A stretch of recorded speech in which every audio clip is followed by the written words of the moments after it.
Hello and thank you for joining us on CoreTV News on the hour. I am Ebulomo Oguntwe.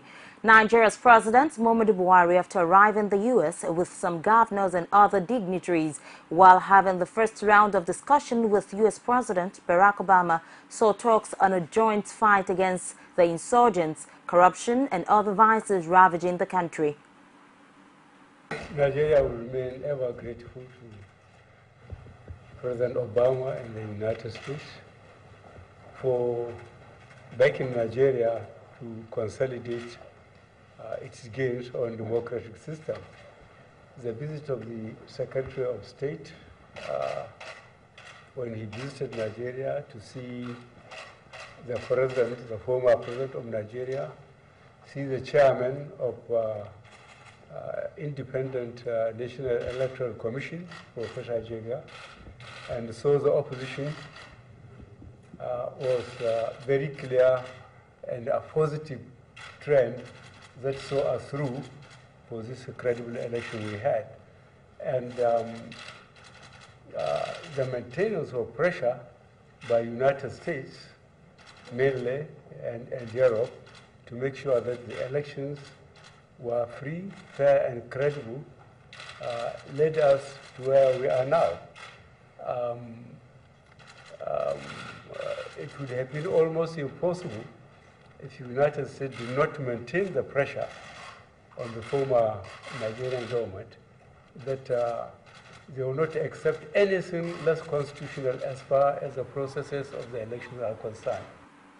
Meanwhile, Barack Obama congratulated Nigeria on the success of the 2015 general elections and commended the president on his integrity and tenacity in the fight against corruption. He reiterates the United States' promise to help in the fight against terrorism, corruption, and trade relations. Nigeria is obviously one of the most important countries in the world and one of the most important countries in the African continent. Recently, we saw an election in which a peaceful transition to a new government took place, and it was an affirmation of Nigeria's commitment to democracy, a recognition that although Nigeria is a big country and a diverse country with many different parts, nevertheless, the people of Nigeria understand that only through a peaceful political process can change take place. President Buhari comes into office with a reputation for integrity and a very clear agenda.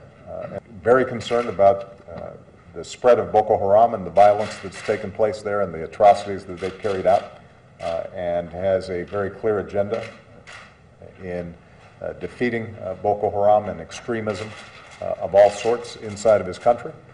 And he has a very clear agenda with respect to rooting out the corruption that too often has held back the economic growth and prosperity of his country.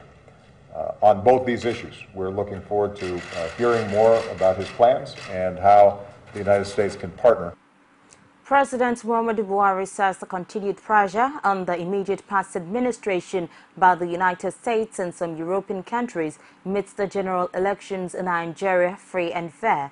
The president said this while responding to welcome remarks by President Barack Obama before the start of the bilateral meeting between officials of both countries at the Oval Office of the White House on the second day of the visit. President Muhammadu Buhari recalled that the pressure started from the visit of the United States Secretary of State John Kerry to the past chairman of the Independent National Electoral Commission, Atahiru Jega. He added that Nigeria will be ever grateful to President Obama and the United States for making Nigeria consolidate its gains on democracy. On his trip to the United States, the president said he looked forward to a fruitful visit and engagement with his host government, while expressing delight that the U.S. had indicated interest in partnering and helping the All Progressives Congress-led administration to fulfill its goals of tackling insecurity, corruption, and youth unemployment. In his welcome remarks, President Obama said President Buhari came into office with a reputation of integrity and a clear agenda and preparedness to bring in peace to Nigeria, curtailing Boko Haram insurgency and rooting out corruption. President Muhammadu Buhari on Monday said it would neither be prudent nor serve the interests of sound government for him to have formed his cabinet immediately he was inaugurated on May 29th. He said it was necessary for the country to first put new rules of conduct and good governance in place before it could make critical appointments into government. Buhari made the clarification in his article titled "Nigeria Committed to Good Governance of Fighting Terror," published by the Washington Post ahead of his historic meeting with President Barack Obama of the United States. It said it was noteworthy that Obama himself did not have his full cabinet in place for several months after first taking office. It said despite that delay, the U.S. did not cease to function in the interim. Buhari said there were too few examples in the history of Nigeria since independence where it can be said that good management and governance were instituted at national level. It said the lack of a governance framework had allowed many of those in charge, devoid of any real checks and balances, to plunder. The president said the fact that he now seeks Obama's assistance in locating and returning $150 billion stolen in the past decade and held in foreign bank accounts on behalf of former corrupt officials was a testament to how badly Nigeria has been run. He also argued that failure of governance has been as much a factor in Nigeria's inability thus far to defeat Boko Haram as have been issues with the military campaign itself. Friends in the GAP Advocacy Initiative, a legislative advocacy, monitoring and lobbying group, has expressed concerns with the postponement of the resumption of the National Assembly members from July 21st to July 28, 2015 without any tangible explanation. It noted in a statement that this is the third time that the 8th National Assembly will embark on recess since its inauguration on June 9, 2015 by the President. The group recalled that shortly after inauguration, the lawmakers sat only for 3 days and embarked on their first break on June 11, which lasted till June 23rd. It added that 3 days after the resumption, the legislators took another 3-week break on June 25 that would have seen them resuming work on July 21st before the latest extension. The advocacy group argued that the lawmakers have only put in 6 days of work in roughly 2 months and have been unable to achieve anything in terms of meaningful legislative works since their inauguration. It is also concerned that the lawmakers would most likely spend 3 legislative days before embarking on a 6-week-long vacation till the end of September. The group maintained that it would not hesitate to call for a civil protest to sack the present crop of legislators from the National Assembly if they fail to get down to the task they were elected for. The Femi Gbajabiamila group of the 2 All Progressives Congress factions at the House of Representatives has rejected the latest zoning proposals on principal officers by the Speaker Yakubu Dogara. The group, which calls itself APC Loyalist Group, wrote the party's national chairman, John Odigio Yegu, formally rejecting Dogara's proposals. The letter, dated June 18, was made available to newsmen on Monday, and it confirms the deepening nature of the leadership tussle. An exclusive report says that moves to reconcile the 2 sides, including an intervention by the governor of Sokoto State, Aminu Tambuwal, merely left deepening disagreement. The letter called on the APC to assert its authority in party affairs rather than continue to allow Dogara get away with what it considered to be disloyalty to the party. It noted that having emerged as the speaker against the APC's initial projection that the Southwest should produce the speaker, the members expected Dogara to exhibit the spirit of give and take by allowing the APC decide how the remaining principal officers should be shared. Dogara had claimed that since the Northeast and the Southwest had already produced the Speaker and Deputy Speaker, respectively, they should not be given additional positions. His refusal to name the officers had led to the fracas on the floor of the House on June 25, later sending members on a first 4-week break. Dogara zoned the Majority Leader to the Northwest, Deputy Leader to the North Central, Chief Whip to the South-South, and Deputy Whip to the Southeast in defense of his arguments that each zone must be represented on the leadership. Governors on the platform of the All Progressives Congress are perfecting strategies to oppose the nomination of Ekiti State Governor Ayodele Fayose as the Deputy Chairman of the Nigeria Governors Forum. It was learned that members of the NGF, who are scheduled to meet on Wednesday ahead of the National Economic Forum meeting on Thursday, are likely to select a deputy chairman. Zamfara State Governor Abdulaziz Yari was unanimously chosen as the chairman following the expiration of the tenure of ex-Rivers State Governor Rotimi Amechi. A source in the Progressives Governors Forum confided that the governors in the PGF received a hint that the opposition People's Democratic Party is pushing for Fayose's candidacy to spite the APC. The source said, according to him, quote and unquote, "You know the level of antagonism suffered by our party and President Buhari before, during and after the elections in the hands of Governor Fayose."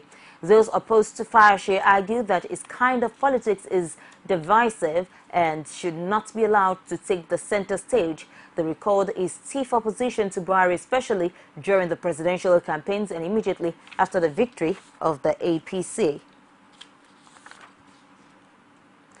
Detectives probing the alleged 1.45 billion naira legal and consultancy fees scandal at the Bureau of Public Enterprises have got some key documents which will help them get to the root of the matter.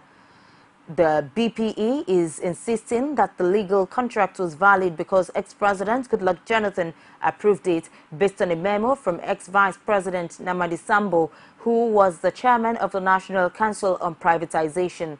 It also said Section 2, subsection 55 of the Public Enterprises Act, CAP, exempts the National Council of Privatization from complying with the processes of the Bureau of Public Procurement.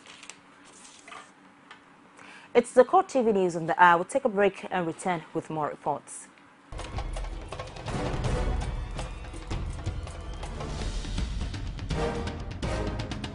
This is what the people are saying.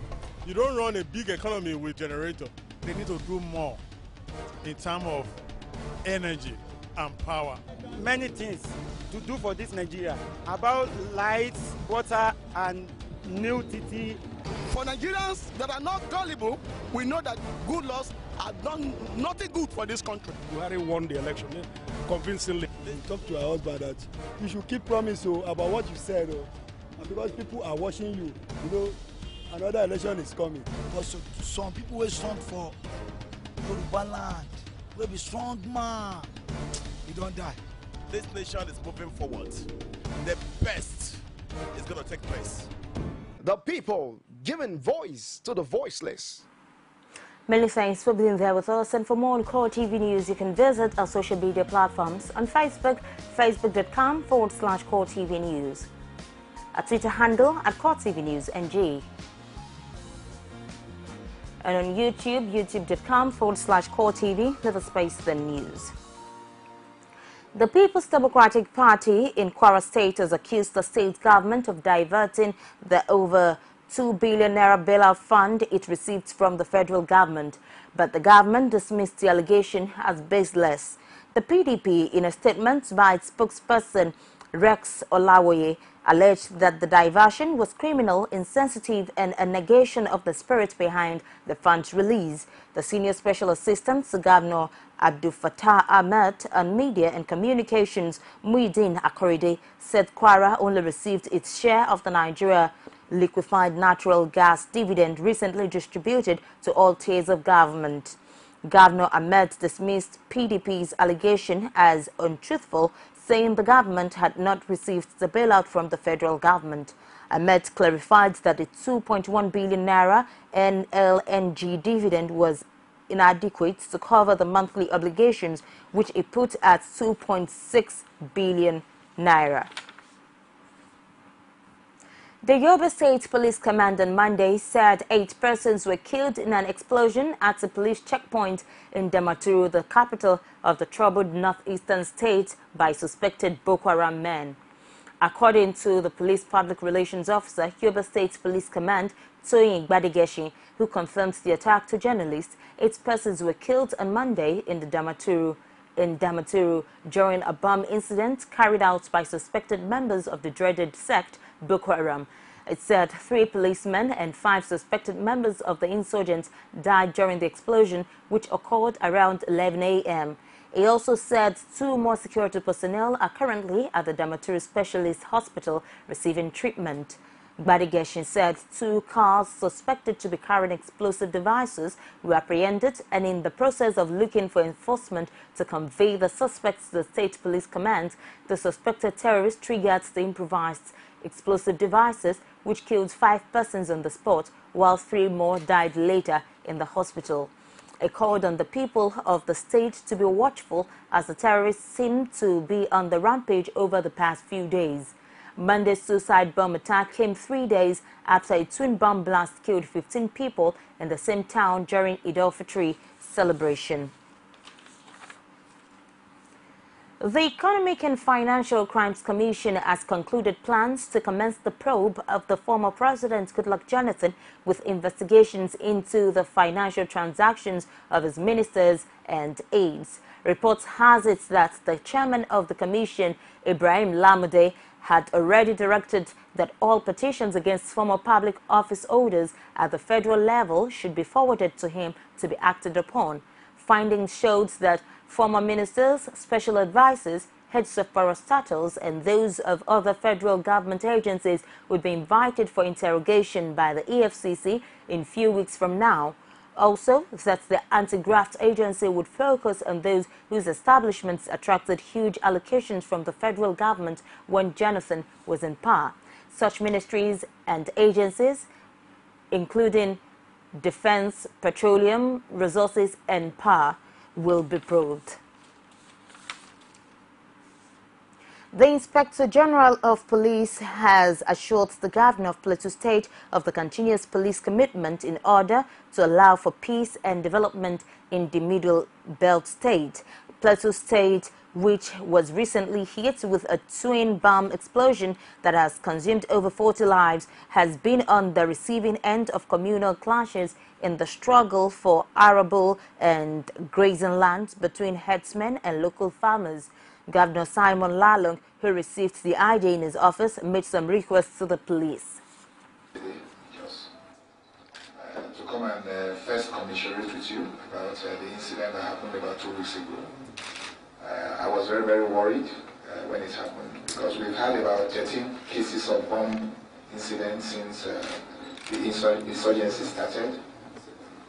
This one that came was like an aberration because it was something we thought we had been able to, settle it, and I know you are just trying to settle down to governance in the state when the incident happened.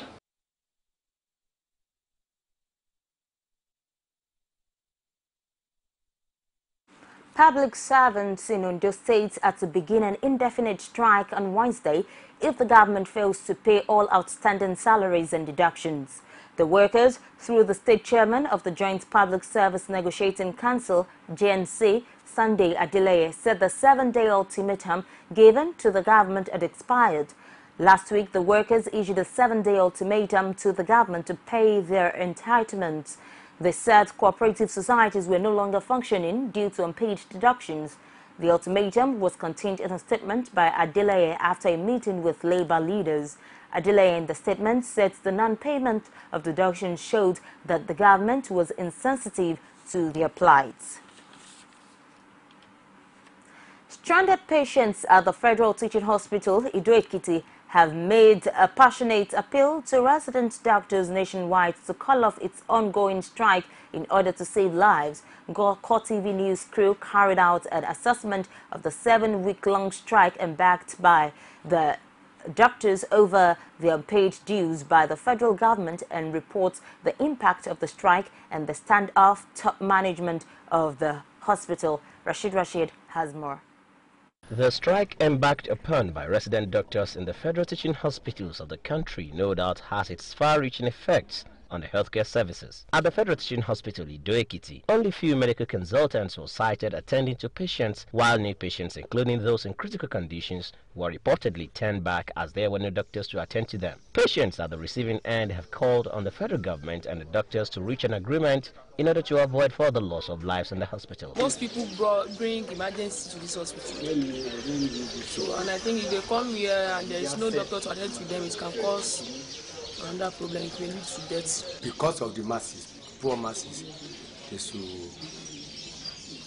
put it off. Chairman of the Senior Staff Association of the Federal Teaching Hospital in Ido-Ekiti, Age Solomon, says the solution to the ongoing strike would be for government to strike a favorable balance with the doctors through dialogue. It's up to the government to get talking, dialogue with the medical doctors, resolve the issue so that the general populace will keep benefiting from services of the hospital. On his part, Chief Medical Director of the hospital, Lawrence Ayodele, urged the doctors to return to work, adding that a sit-at-home order is not the best option. The oath we have taken to take care of our patients, we shouldn't work against the oath.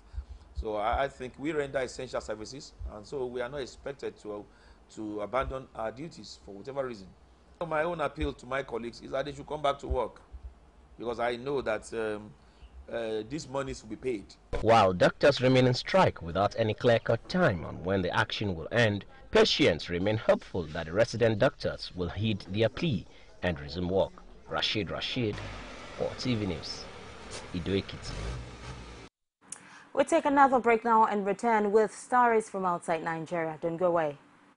You can now watch CoreTV News live from anywhere in the world on our website www.coretvnews.com. Click on Live TV on our website and watch us live. And welcome to CoreTV Primetime Days. To follow us on Twitter, click on Twitter icon on our website. On Facebook, click on the Facebook and YouTube to see all our previous news production. You can also watch us live on YouTube. Click CoreTV, leave a space, then News. CoreTV News, a 24-hour news station.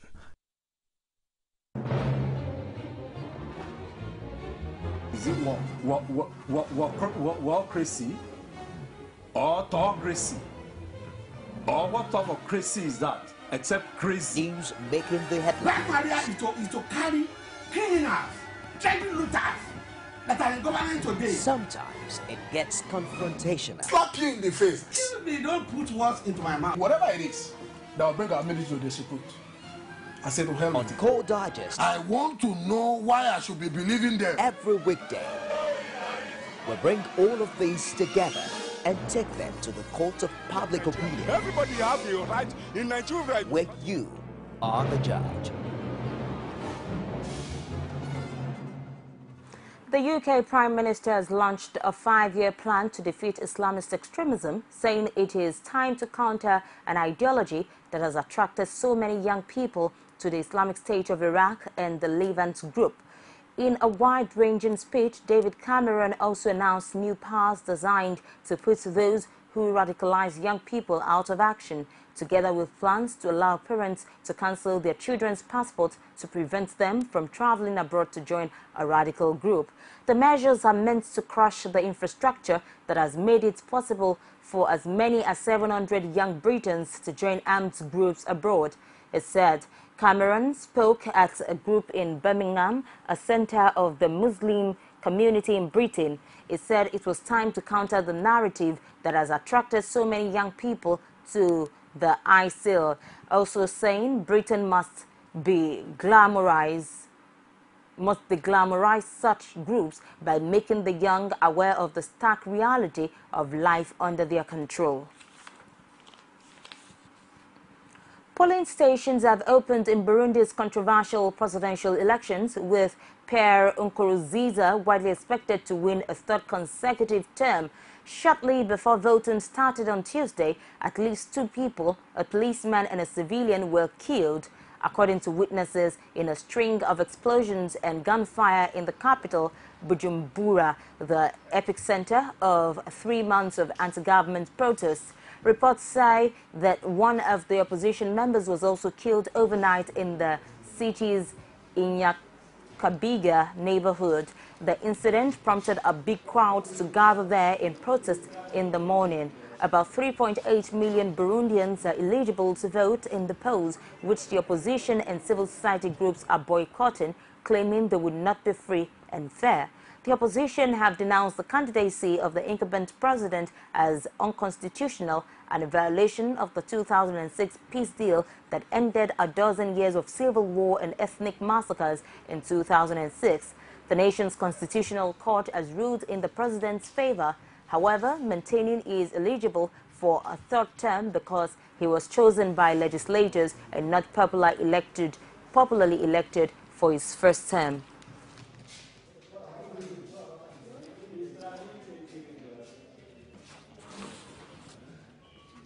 Now, on sports, President Muhammadu Buhari has surprised those who think his administration will not accord sports priority by approving funds to ensure timely and adequate preparations ahead of the 2015 All-African Games. The Director General of the National Sports Commission, Al-Hassan Yakmo, told Prompt News on Monday morning at the indoor hall of the National Stadium, Abuja, after addressing the athletes that were training. The All-African Games is holding in Congo-Brazzaville from September 4 to 19, 2015. This is a clear departure from the usual practice of releasing funds 2 weeks to a major international event. An excited Yakmut promised to release the approved figure to the public in line with the change agenda, which promotes transparency in governance. And that's it on the news for this time. Many thanks for watching. I am Ebungomo Oguntoye.